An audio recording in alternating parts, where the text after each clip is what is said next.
अभी तक डिस्कस कर रहे थे 11th क्लास का मैथमेटिक्स का टॉपिक सेट, और टॉपिक सेट में हम ऑलमोस्ट लास्ट पोर्शन पर हैं। विद इन 2 और 3 लेक्चर में हम इस टॉपिक को फिनिश कर लेंगे। आज के टॉपिक में हमें डिस्कस करना है वेन डायग्राम के बारे में। बेसिकली वेन डायग्राम है क्या, तो थोड़ा सा डिस्कस कर लेते हैं। जॉन वेन करके एक मैथमेटिशियन हुआ करते थे, तो उन्होंने सेट्स को डायग्रामेटिकली रिप्रेजेंट किया। यूनिवर्सल सेट को कंसीडर किया रेक्टेंगल से, और उस रेक्टेंगल में सबसेट के फॉर्मेट में कुछ सेट हमें गिवन होंगे। तो जितने भी ऑपरेशंस हैं, union, intersection, difference, in fact complement, तो फिर उन सब ऑपरेशंस को वेन डायग्राम में उन्होंने रिप्रेजेंट किया। तो इससे रिलेटेड कुछ कॉन्सेप्ट्स हैं, तो आइए आज हम उसको स्टार्ट करते हैं। तो देखिए बच्चों, वेन डायग्राम डिस्कस करने से पहले हम एक एग्जांपल को डिस्कस करते हैं। Let universal set is equal to universal set U is equal to 1 to 10 natural number. बच्चों, इसको यूनिवर्सल सेट बोला है हमने। इसका मतलब हम बाउंड हो चुके। इस क्वेश्चन में जितने भी अब हम सेट लेंगे वो सारे के सारे सेट्स, जैसे A B बस 2 ही है, C होता तो C भी, जितने भी हमें जरूरत पड़ती, तो जितने भी सेट हम इस प्रॉब्लम में लेंगे, इस पर्टिकुलर प्रॉब्लम में जितने भी सेट कंसीडर करेंगे, वो सारे के सारे सेट इसके प्रॉपर सबसेट होने चाहिए। मीन्स कि अब इन सेट्स के एलिमेंट इसी में से आप लेंगे, इससे बाहर नहीं लेंगे। ठीक है, तो ये इसके प्रॉपर सबसेट होंगे। Right. Find A union B, A intersection B, A minus B, B minus A dash का मतलब है A कॉम्प्लीमेंट। इसको बोलते हैं A कॉम्प्लीमेंट। आज हम डिस्कस करेंगे इसको। छोटा सा पॉइंट है, इसलिए मैंने डायरेक्ट क्वेश्चन भी लिख दिया। और B complement. A union B easy है, कैलकुलेशन आपके सामने। इंटरसेक्शन की चर्चा हम कर चुके थे।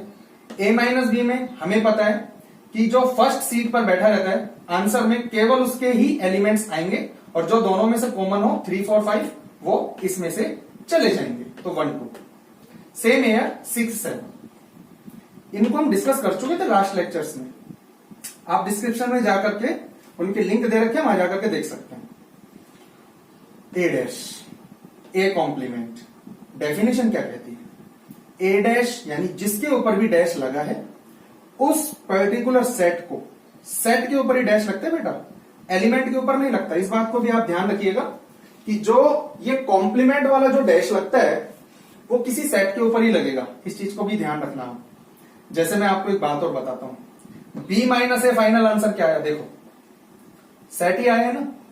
तो कभी फ्यूचर में आप ऐसे भी देख सकते हैं, B माइनस ए का डैश आ सकता है क्वेश्चन, A इंटरसेक्शन B और उसका डैश, ऐसे क्वेश्चन आ सकते हैं। तो सेट अगर है तो उसका कॉम्प्लीमेंट निकल सकता है। ठीक है, करेंगे आगे के क्वेश्चंस में, उनकी चर्चा करेंगे। तो A dash means A complement. Calculate कैसे करेंगे? यूनिवर्सल में से इस सेट को माइनस कर दो। जैसे B dash means B complement, universal में से इस सेट को माइनस कर दो, यूनिवर्सल में से। A कॉम्प्लीमेंट बार बार लिखने की जरूरत नहीं है, वो तो एक बार मैंने लिख करके बताया है आपको। इनफैक्ट लिखना ही नहीं है। इसका मतलब ये हुआ कि यूनिवर्सल सेट अभी तक हमें किसी भी स्टेप में यूज नहीं करना पड़ा, सिर्फ और सिर्फ कॉम्प्लीमेंट के लिए ही यूनिवर्सल सेट लेना पड़ा, क्योंकि डेफिनेशन है कि जिसका आप कॉम्प्लीमेंट निकालोगे ना, उस पर्टिकुलर को तो यूनिवर्सल में से माइनस करना पड़ेगा, वरना ये नहीं निकल सकता। तो यूनिवर्सल सेट इस क्वेश्चन के लिए ही हमें जरूरत पड़ा है, इसीलिए हमने इसको कंसीडर किया है। तो ठीक है, माइनस का कॉन्सेप्ट तो आप जानते ही हो कि आंसर हमेशा पहले वाले सेट के एलिमेंट्स होंगे, और जो कॉमन होंगे वो चले जाएंगे। 1 2 3 4 5 इसमें से निकल जाएंगे, 6 7 8 9 10 इसमें से बच जाएंगे। सीधा सा फंडा है। B dash U minus B, तो फाइनल आंसर इसके एलिमेंट से बनेगा, और उसमें से जो कॉमन है B के वो निकल जाएंगे। तो इस चीज का ध्यान रखिएगा।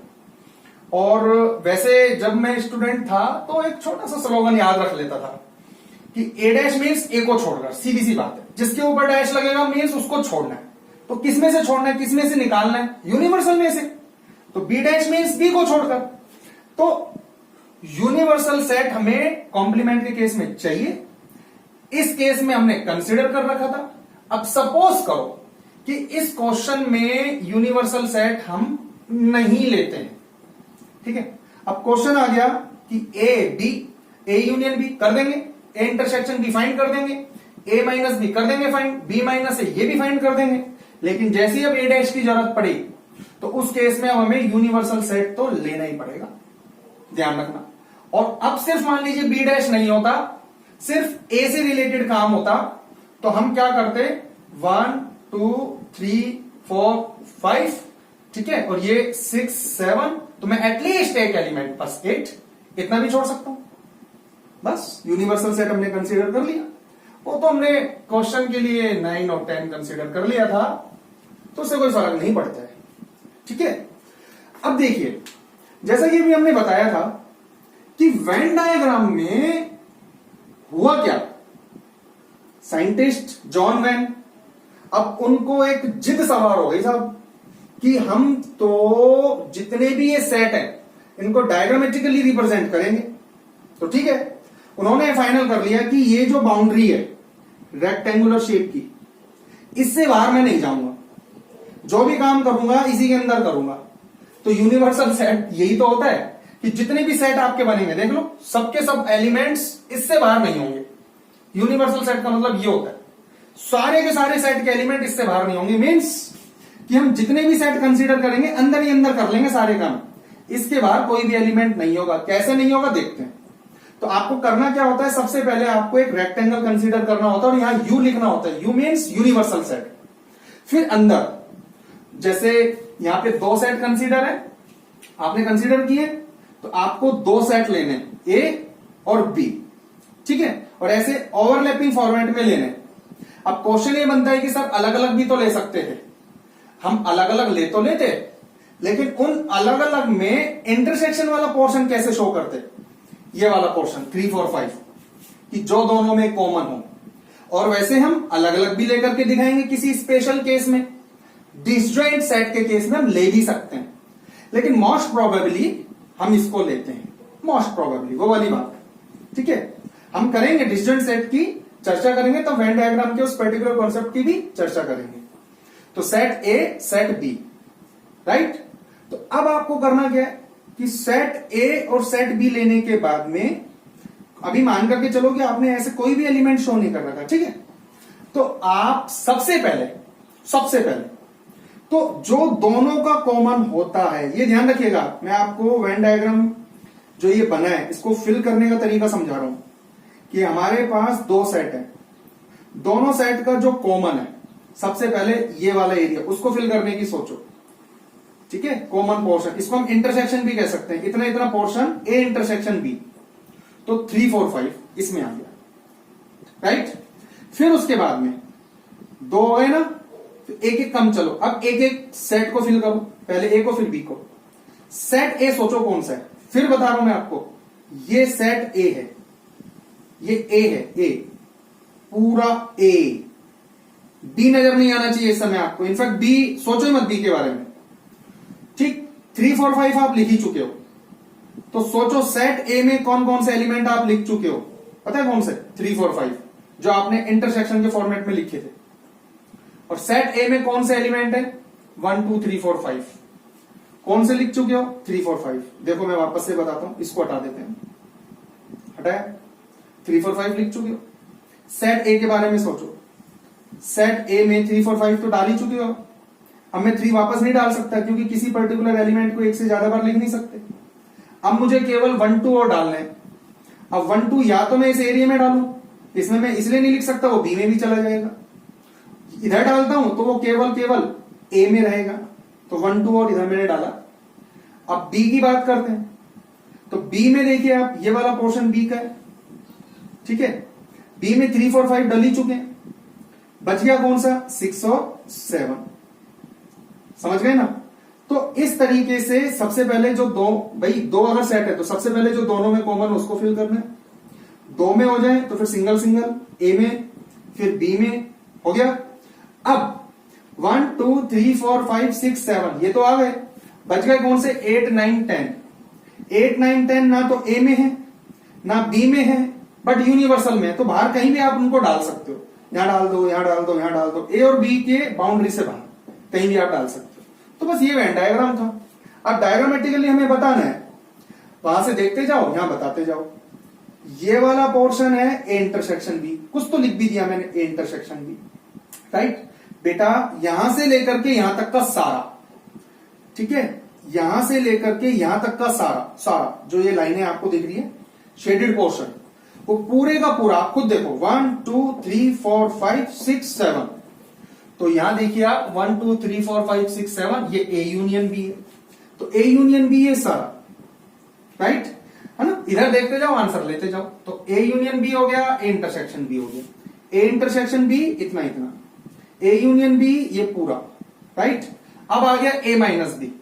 जैसे अभी मैंने आपको बताया कि हम याद कर लेते थे ऐसे ना, ए डैश मीन्स ए को छोड़कर, उसी तरीके से ए माइनस बी का मतलब है, ए माइनस बी का मतलब बता रहा हूं।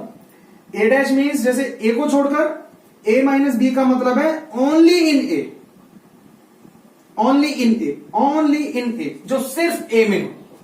अब आप बताओ, ये वाला है only A, only in A, only A.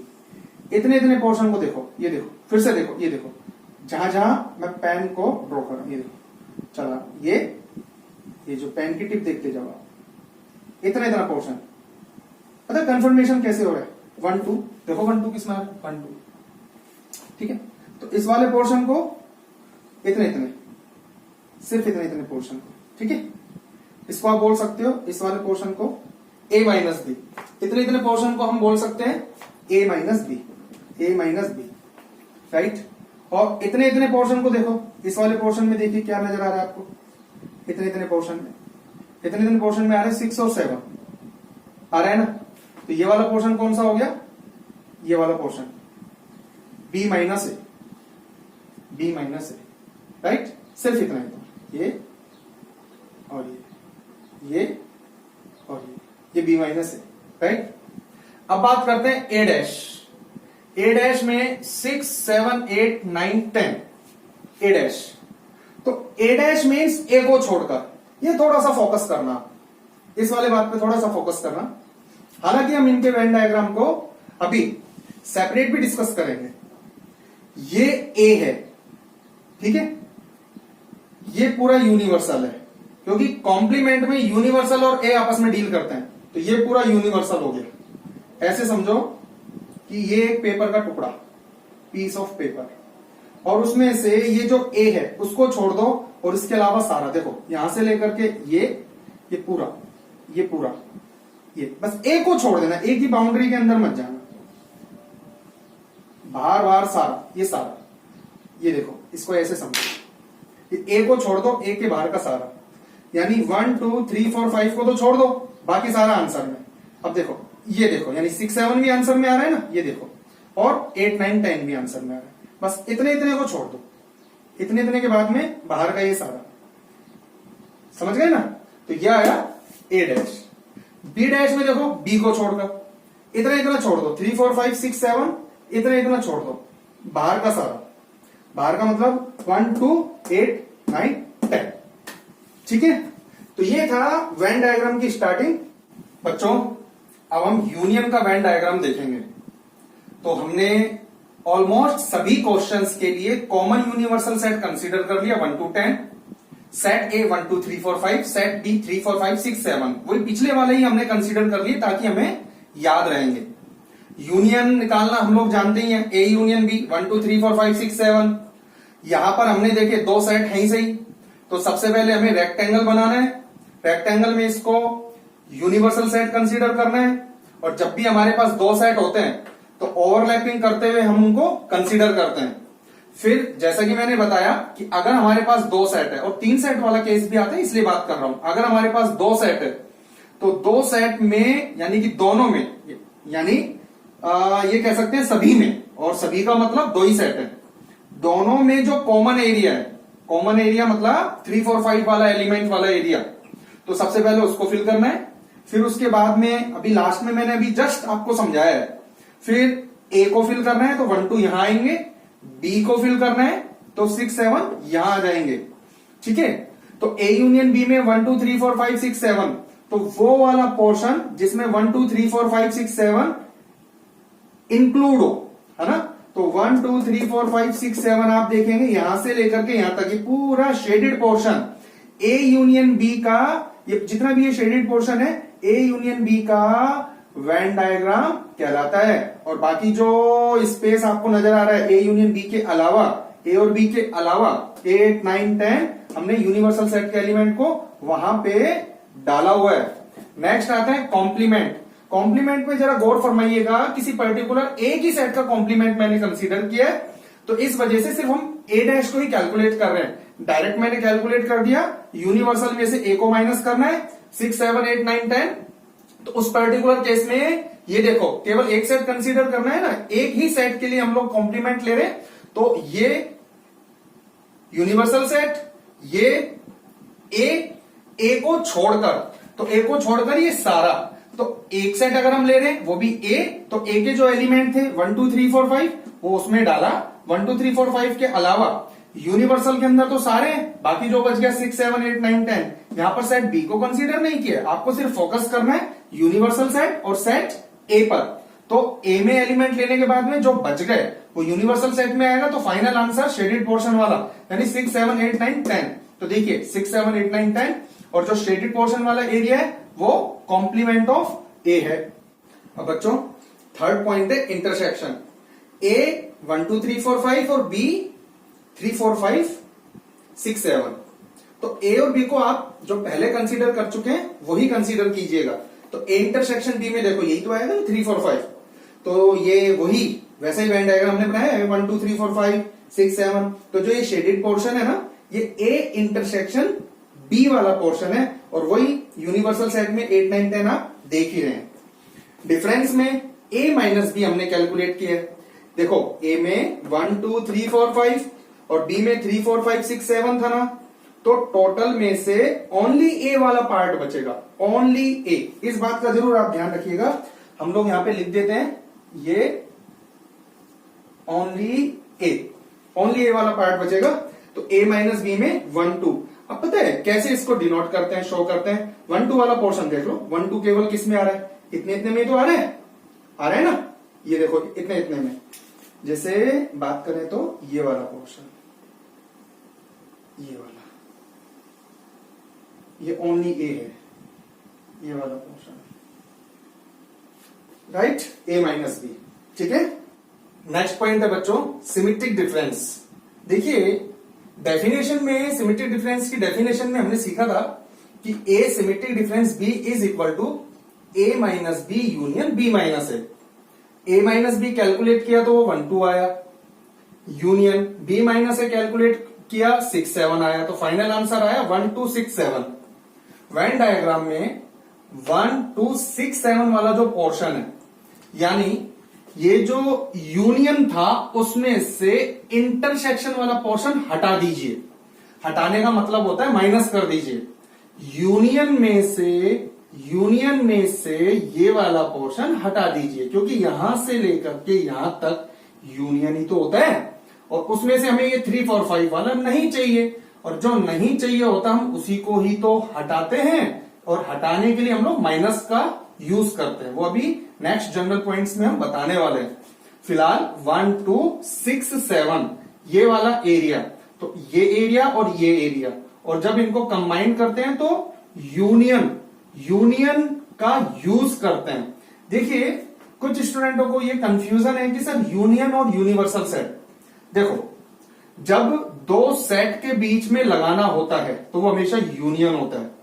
Union एक ऑपरेशन है जो दो सेट के बीच में लगता है, जबकि यूनिवर्सल सेट अपने आप में एक सेट है।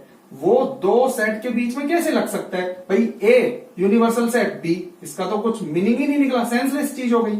अब ये थोड़ी ना कि भाई ये एक सेट है, ये एक सेट है, ये यूनिवर्सल सेट भी एक सेट है, इसका कोई मीनिंग ही नहीं निकलता है। तो डेफिनेटली ये यूनियन है जो इस सेट को एक तरीके से जोड़ने का, यानी कि कंबाइंड करने का, मिक्स करने का काम करता है। जैसे मान लीजिए कि ये मैथमेटिक्स की क्लास के स्टूडेंट्स हैं, ये बायोलॉजी की क्लास के स्टूडेंट्स हैं, और फिजिक्स की क्लास में दोनों कंबाइंड हो जाना है, दोनों का यूनियन हो जाना है। ऐसे समझो आप, दोनों एक ही सेट में मिक्स हो जाते हैं।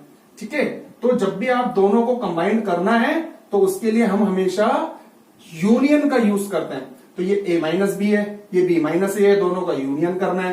तो ये वाला और ये वाला जो ये शेडेड पोर्शन है कंबाइंडली ये एसिमेट्रिक डिफरेंस b का है। अब कुछ ये जनरल पॉइंट्स हैं, जैसे सेट A 1 2 3 4 5, सेट B 3 4 5 6 7, ठीक है, और यूनिवर्सल सेट में 8 9 10। अब देखिए, अब हम डायग्राम की हेल्प से कुछ रिजल्ट फॉर्म करते हैं। यहां देखो 1 2 3 4 5, 1 2 3 4 5 क्या हुआ, ये सेट A के एलिमेंट्स हैं ये तो, ठीक है। तो देखो मैंने सेट A लिखा 1 2 3 4 5, फिर माइनस माइनस, फिर 3 4 5, यानी कि सेट A में से, ठीक है, सेट A में से मैं 3 4 5 वाला एरिया माइनस कर देता हूं, ठीक है। तो क्या बचेगा, ये वाला पोर्शन बचेगा कि नहीं बचेगा, ये वाला बताओ, ये वाला। और ये पोर्शन कौन सा है, A माइनस बी है। तो देखो पता चला कि A minus A intersection B equal है A माइनस बी के।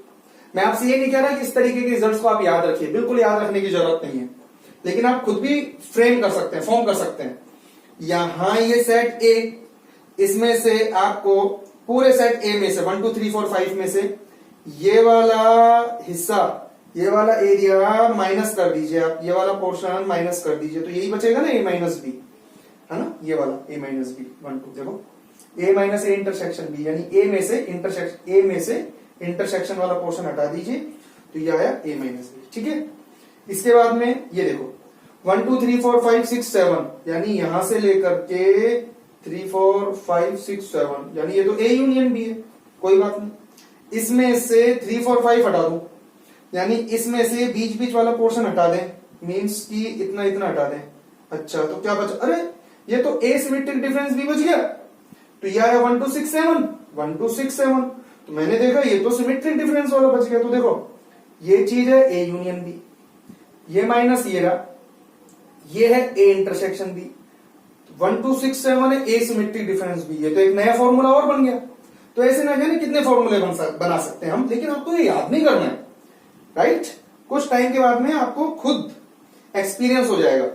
एक और देखिए यहां से लेके यहां तक का, ठीक है, फिर यहां से लेके यहां तक का, ठीक है, और फिर यहां से लेके यहां तक का, इन तीनों को अगर मैं कंबाइन कर दूं, पैक कर दूं, यानी 1 2 मतलब सो कॉल्ड एक तरीके से चिपका दूं, ठीक है, ऐड करने का मतलब है यूनियन। तो 1 2, राइट, 1 2 वाला सेट, ठीक है, फिर उसका यूनियन कर दें 3 4 5 के साथ में, 3 4 5 के साथ में, फिर यूनियन कर दें 6 7 के साथ में, 6 7 के साथ में। यहां से देख करके तो अपन ने फाइनल कर लिया A यूनियन B बनेगा। तो final result 1 2 means A minus B, 3 4 5 means A intersection B, 6 7 means B minus A। तो कंबाइंड आप देखोगे फाइनल रिजल्ट जो आया उसके अकॉर्डिंग ये A यूनियन B का रिजल्ट आया, ठीक है। तो जहां तक हम समझ पाए तो वेन डायग्राम के अब इस तरीके से हम और भी कुछ रिजल्ट ड्राइव कर सकते हैं, समझ में ये बात। और अगर उन रिजल्ट्स की बात करें तो वो रिजल्ट आपको याद नहीं करने, ठीक है। तो नेक्स्ट लेक्चर में उन रिजल्ट्स की बात करेंगे, हम लोग उन रिजल्ट्स की चर्चा करेंगे और देखेंगे कि किस तरीके से हम 3 सेट वाला, जैसे अभी तो हमने 2 सेट वाले वेन डायग्राम की चर्चा की है, तो 3 सेट वाले वेन डायग्राम में किस तरीके से कोई भी रिलेशन फॉर्म होता है, कोई भी फॉर्मूला बनता है। तो तभी के लिए थैंक्स।